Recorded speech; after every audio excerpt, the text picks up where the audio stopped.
My name is Claudette Marsh. I am 33 years old. And the Sunday my brother stood up at dinner and told our entire family that I was sitting on money I didn't need was the night I understood that invisibility is only an asset until someone decides to tax it. He said it the way people say things they have been thinking for a long time and have finally decided they no longer need to keep to themselves. She's sitting on money she doesn't need. He didn't look at me when he said it. He looked at my mother, who was at the head of the table, and then at my father, who was beside her, and then around the room at the four other relatives who had come for Sunday dinner: my Aunt Bernice, my cousin Dwayne, my brother's wife Paulette, and my grandmother, who was 81 and had not heard the first part clearly but caught enough of the second part to nod. My mother put her hand on my brother's arm. She said, "He's right.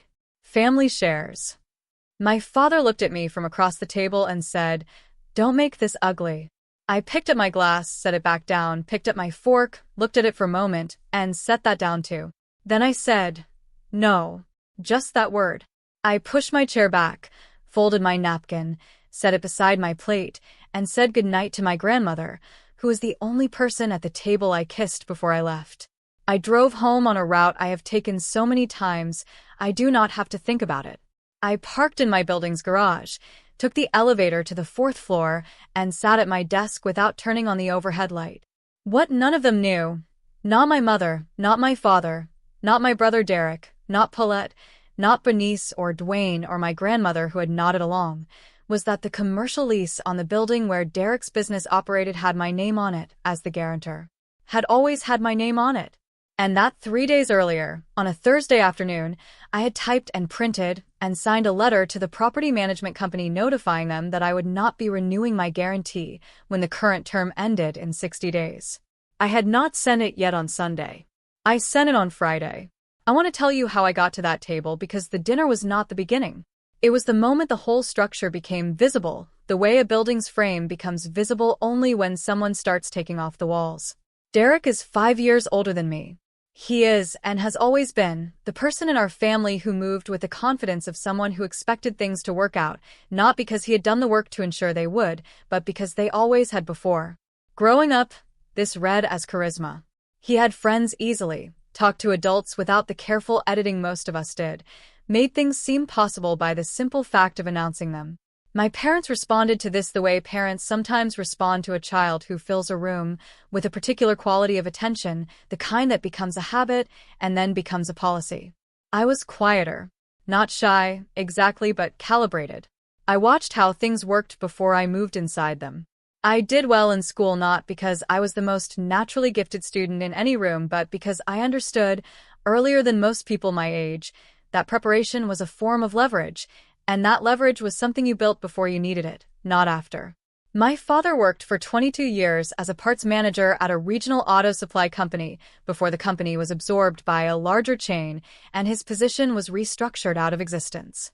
He was 54 when that happened and spent the following 3 years in a combination of consulting work and managed frustration before landing a position as an inventory coordinator at a hospital supply distributor, where he still works. My mother ran a home daycare for 15 years and then, when the licensing requirements in our state changed and the overhead became difficult to manage, transitioned to working part-time at a property management office, which is, in retrospect, an irony I did not register clearly enough at the time. They were not wealthy, but they were not struggling in the way that produces genuine deprivation. They were in the space that produces a particular kind of financial anxiety, enough that money was always present as a topic, not enough that anyone had developed a rigorous system for managing it. Into that space, Derek had moved for most of his adult life with remarkable ease, borrowing and being forgiven, asking and receiving, operating on a theory of family resources that treated the collective as a personal credit line. I had watched this for years and said little, because saying something would have required naming a dynamic that everyone in the family had agreed, without discussion, to leave unnamed. I started working at 24 after finishing a business administration degree at a state university where I had maintained a 3.7 GPA and graduated without debt because I had worked 20 hours a week for 3 of my 4 years and applied for every scholarship my advisor told me I was eligible for. My first job was as an accounts payable coordinator at a mid-sized architectural firm called Holden Prees Associates.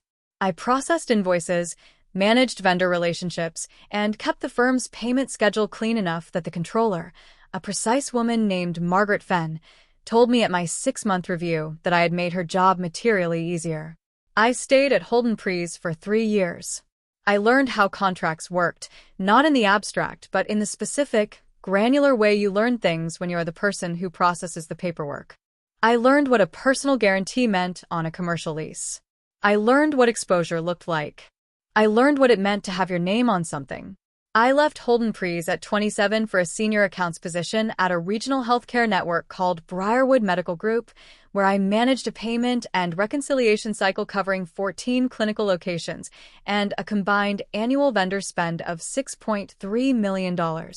The jump in salary was significant, from $44,000 to $61,000, and I handled it the way I handled most financial changes, which was to adjust my fixed expenses minimally and direct the difference into savings.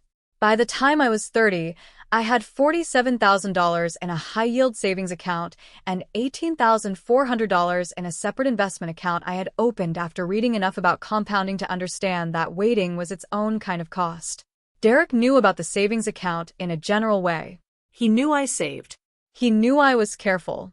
What he had decided from this information was that careful people had surplus, and that surplus was, in a family context, community property. The lease situation had started 4 years before the Sunday dinner. When Derek's second business attempt, the first had been a mobile car detailing operation that lasted 14 months, was a small commercial cleaning company he called Marsh Professional Services. He had a client lined up, a property management company that wanted a cleaning contract for 3 of its office buildings, and he had a business plan that he had written with genuine effort and showed to my father first, and then after my father expressed cautious optimism, to me. The plan was not bad. Derek had learned things from the detailing business, including that he needed a fixed address for the licensing and the bank account and the insurance certificates. The commercial space he had found was a 900-square-foot unit in a small business park on the eastern edge of the city, not a storefront, just an address, a storage space for equipment, a place to receive mail. The rent was $1,400 a month on a 3-year lease. The problem was his credit. He had 2 collections accounts from the detailing business and a personal credit card that he had let go to 87% utilization. The landlord, a property management company called Kessler Commercial Properties, would not execute the lease without a guarantor. Derek asked me on a Tuesday evening over the phone. He said he just needed my name on the paperwork. He said the business was already generating revenue, which was true, the contract was real, and that he would be off my guarantee within 18 months, as soon as he could refinance under the business's own credit. I said I would think about it. I thought about it for 4 days. I called a contact at Holden Prees, a paralegal named Teresa Ocampo, who had reviewed contracts with me on several occasions, and asked her what exposure a personal guarantor carried on a commercial lease. She told me, clearly and without softening it, that as a guarantor I would be liable for the full remaining term if the tenant defaulted, and that the landlord could pursue me directly without first exhausting remedies against the tenant. I understood what I was taking on. I said yes anyway because Derek had not asked me for money in 2 years because the business had a real client and because I had $47,000 in savings and believed, with a particular optimism that comes from not having been wrong in this specific way yet, that I would not need to use it. I signed the guarantee in October on a Tuesday morning at the Kessler Commercial Properties office. The leasing agent, a man named Victor Holst, walked me through the document. I read every paragraph. I initialed every page. My name went on the signature line under the word guarantor in capital letters. Derek got his lease. Marsh Professional Services got its address. The cleaning contract was executed, and Derek hired 2 part-time employees, and for the first 8 months things moved in the direction of the plan. Then, the property management client consolidated its cleaning contracts with a national vendor, and Derek's contract was not renewed. He found 2 smaller replacement clients within 3 months, which I knew because he told me, but I also knew because I had been watching, quietly, at a distance, the way you watch something your name is attached to. By the end of year 1, the business was covering its operating costs, but not generating enough to service the lease and pay Derek a salary he considered adequate. He supplemented with occasional work for a cousin who ran a landscaping operation, which is how he described it to our parents, though he was vaguer about it when he talked to me. The lease renewed at the end of year 3. I received the renewal paperwork in the mail because I was still on record as the guarantor. The new term was 24 months at $1,450 a month. I signed it. I am still not certain I can explain that decision cleanly. I think the honest answer is that Derek had not defaulted, the lease had been paid every month, and I had persuaded myself that the exposure was theoretical. I think the other honest answer is that I had not yet been given a clear enough reason to stop. Sunday dinner was a clear enough reason. By the time I got home from that dinner, I had already decided. I sat at my desk in the near dark for approximately 20 minutes, not because I was processing anything. I had, in the way I process most things, already worked through the logic before I reached my building, but because I wanted to be certain I was not moving from a feeling. When I turned on the desk lamp and opened my laptop, I was not moving from a feeling. I pulled up the guarantee document, which I kept in a folder labeled contracts/active on my desktop. I read the termination and non-renewal section, which I had read when I signed it, and which I had reread twice in the past year during the periods when I had begun to think seriously about this. The language was straightforward. I could provide written notice of intent not to renew my guarantee no fewer than 60 days prior to the lease's expiration date. The current term expired in 63 days. I had 3 days of margin. I opened a blank document and typed the letter. It was 4 sentences. It stated my name, my role as guarantor, the property address, the lease term, and my notification that I would not be renewing my personal guarantee upon expiration of the current term. I printed it, signed it, placed it in an envelope addressed to Victor Holst at Kessler Commercial Properties, and set it on the corner of my desk. I did not send it that night. I wanted to sleep first, not because I was uncertain, but because I had learned over the years that decisions made at night look different in the morning, and I wanted to know what this one looked like in daylight. In the morning it looked the same. I dropped the envelope at the post office on my way to work Thursday. I did not tell anyone. On Monday, 4 days after the dinner, Derek called. He called at 7:22 in the morning, which was earlier than he usually called, which told me he had been sitting with the Sunday dinner for several days and had worked himself into a position. He said, "I want to talk about what happened Sunday." I said, "Okay." He said, "You embarrass me in front of the family." I said, "I left the table." He said, "You said no in front of everyone, like I was asking for something unreasonable." I said, "You were asking for something unreasonable." He was quiet for a moment. I could hear him shift, the kind of shift that happens when someone has prepared for a different opening. He said, "Mom and Dad agree with me. You have savings that you're not using. I have a business that needs operating capital. That's what family does, you help each other." I said, "Derek, I've been helping you for 4 years." He said, "What does that mean?"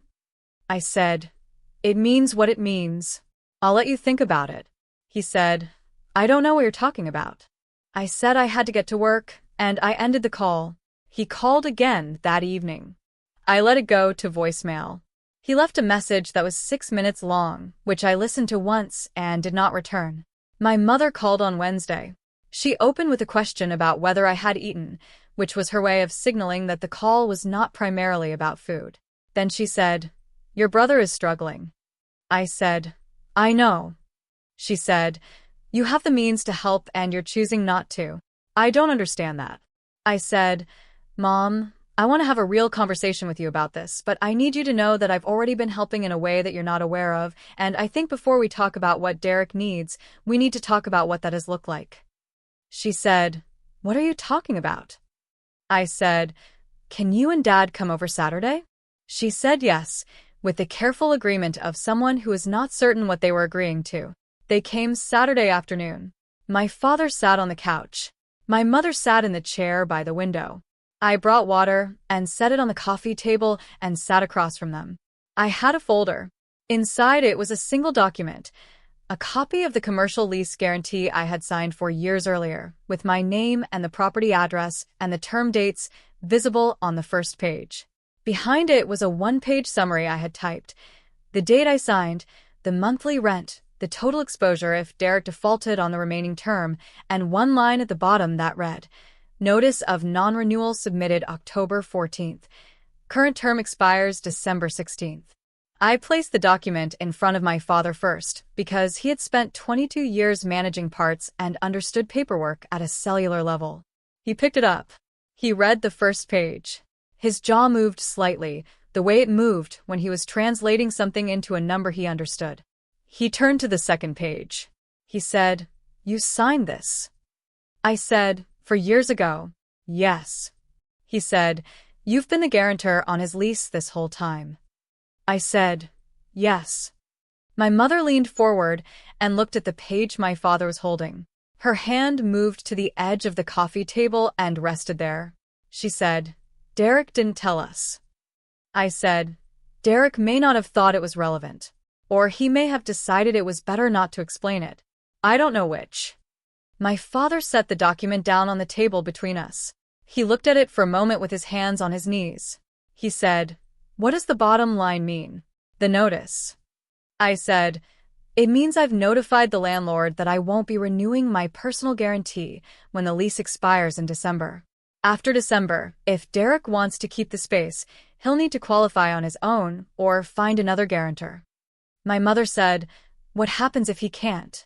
I said, Then he'll need to find a different arrangement for his business address. That's a problem he'll need to solve. My father said, Why didn't you tell us? 4 years ago, when you signed.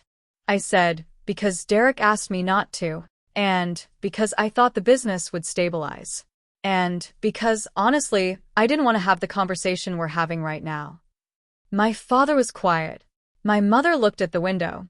Her hand was still on the edge of the table, and she pressed her fingers down slightly against the wood. She said, This is because of Sunday. I said, Sunday made it clear that things needed to change. But this would have come up eventually regardless. I've been carrying this exposure for 4 years. I can't carry it indefinitely. My father said, You should have told us. I said, You're right. I should have. He picked up the document again and looked at the signature line. He said, For years. I said, Yes. He set it down again and did not say anything else for a while. I called Derek the following Tuesday and asked him to come over. He came on Thursday evening at 7 and sat in the same chair my mother had sat in. I offered water. He did not take it. I put the lease document on the table. He looked at it. He looked at my name on the guarantor line. He looked at the non-renewal notice summary at the bottom of the second page. He said, You're pulling my guarantee. I said, In December. Yes. He said, You can't do that. I said, I can. I've notified the landlord within the required window. He said, That's my business address. That's my license address. If I lose the space, I lose the license, and I lose the business. I said, I understand that. He said, So you're trying to destroy my business. I said, I'm declining to continue guaranteeing your lease. Those are different things. He stood up. His chair moved back slightly on the floor. Not a dramatic scrape, just the soft sound of weight shifting. He said, Do you know what it took to build what I have? Do you know how hard I've worked? I said, I know you've worked hard. He said, You're going to take it away over one dinner. I said, Derek, I've had my name on your lease for 4 years. You went to Sunday dinner and told our entire family I was hoarding money I didn't need. I need you to understand that those 2 things were happening at the same time. He stood in the middle of my living room. He was not a cartoon of a person in that moment.